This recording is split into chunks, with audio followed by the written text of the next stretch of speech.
This is a lift at East Didsbury Metrolink Station.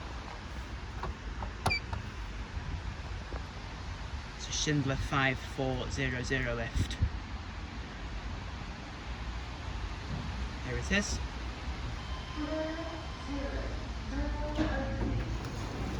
Here it is. Lift is going up. Go to 1. Door closing.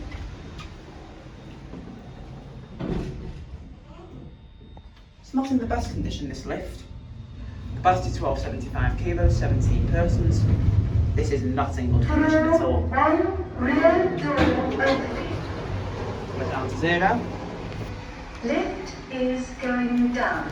Rear door closing. Nice rear door announcements. This lift is in ultra bad condition. Security camera there. Floor 0. Here we are back at 0. Opening. That's it, thank you for watching. Metrolink Bombardier M5000.